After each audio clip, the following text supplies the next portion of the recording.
इसको पढ़ेंगे B C D F G H J K L M N P Q R S T V X और Z.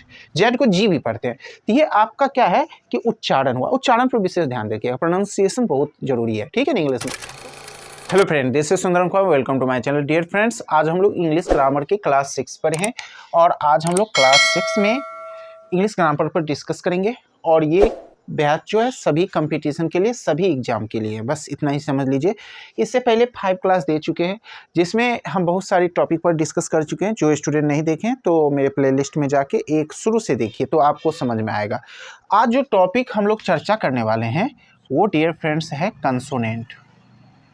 Consonant, consonant means होता है व्यंजन वर्ण। व्यंजन वर्ण, व्यंजन वर्ण। डियर फ्रेंड्स, आज हम लोग व्यंजन वर्ण पर डिस्कस करेंगे, यानी कंसोनेंट पर डिस्कस करेंगे। तो first we know definition of consonant. हम लोग कंसोनेंट का डेफिनेशन जानते हैं, तो लिखेंगे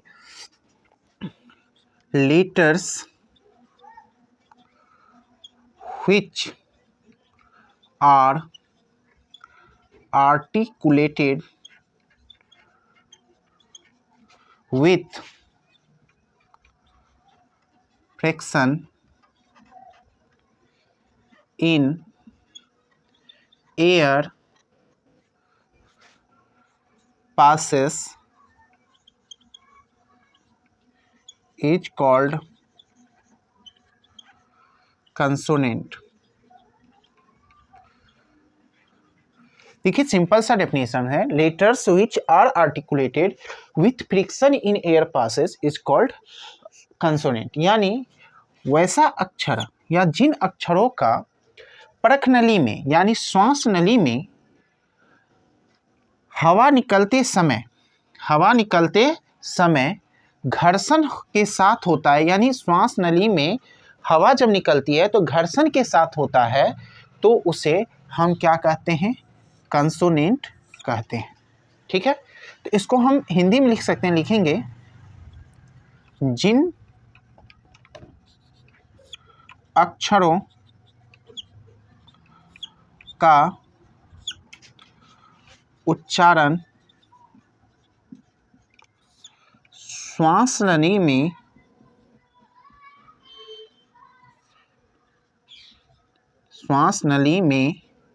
हवा निकलते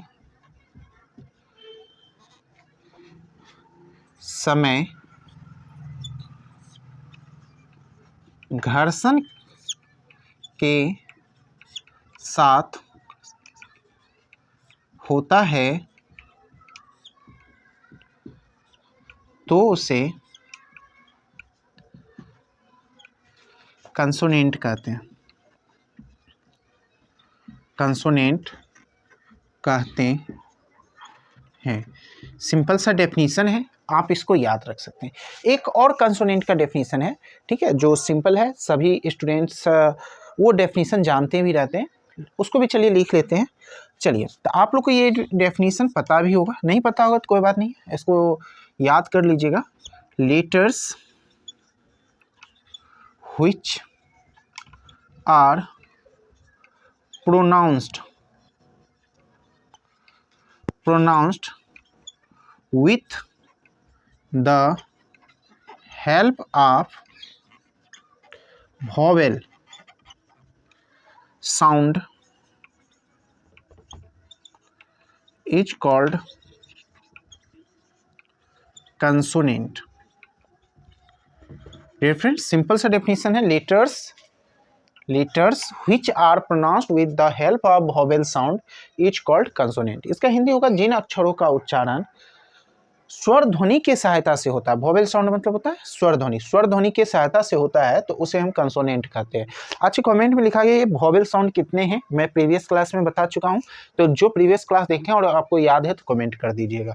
चलिए इसका हिंदी लिख देते हैं, तो आप लोग हिंदी लिखेंगे जिन अक्षरों का उच्चारण स्वर ध्वनि की सहायता से होता है तो उसे कंसोनेंट कहते हैं। चलिए, अब एक ये उठते हैं कि कंसोनेंट कितने हैं, ठीक है। तो कंसोनेंट की अगर चर्चा करें तो कंसोनेंट की अगर संख्या की बात करें, कंसोनेंट आपका 19 है, यानी 19 है। कौन कौन है तो इसको देख लेते हैं।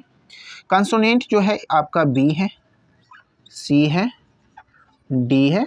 मैं कैपिटल और स्मॉल दोनों लिख रहा हूँ जिससे आपको लेटर समझ में आए कि कैपिटल और स्मॉल लिखते समय क्या फ़र्क होता है, ठीक है ना।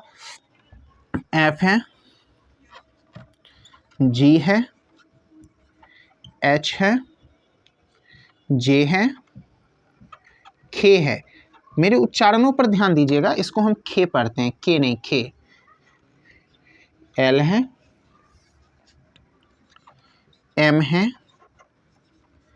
एन है, फी है, क्यू है, आर है, एस है, टी है, वी है, एक्स है और जेड है। तो काउंट करके देख लीजिए, 1 2 3 4 5 6 7 8 9 10 11 12 13 14 15 16 17 18 19। इस तरह से आपका टोटल कंसोनेंट साउंड है 19। इसको पढ़ेंगे B, C, D, F, G, H, J, K, L, M, N, P, Q, R, S, T, V, X और जेड को जी भी पढ़ते हैं।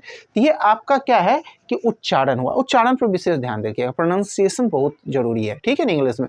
तो चलिए, अगर यही आपसे कोई क्वेश्चन कर दे, कंसोनेंट साउंड कितने हैं, कंसोनेंट साउंड कितने हैं, तो डियर फ्रेंड्स याद रखिएगा, कंसोनेंट साउंड 24 है।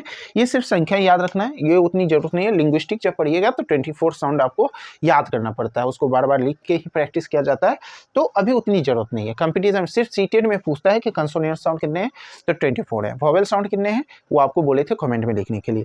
तो आई होप जो मैंने आज पढ़ाया आपको समझ में आ गया, ठीक है ना। तो आज की क्लास बस इतने ही तक रहने देते हैं। कल हम लोग पढ़ेंगे वोवेल, ठीक है ना। वोवेल तो पढ़ा चुके हैं ना, सेमी वोवेल पढ़ेंगे कल हम लोग, सेमी वोवेल पढ़ेंगे, ठीक है। सेमी वोवेल को सेमी कंसोनेंट क्यों कहते हैं इसके बारे में जानकारी हम लोग कर लेंगे। Thank you, see you again tomorrow, bye.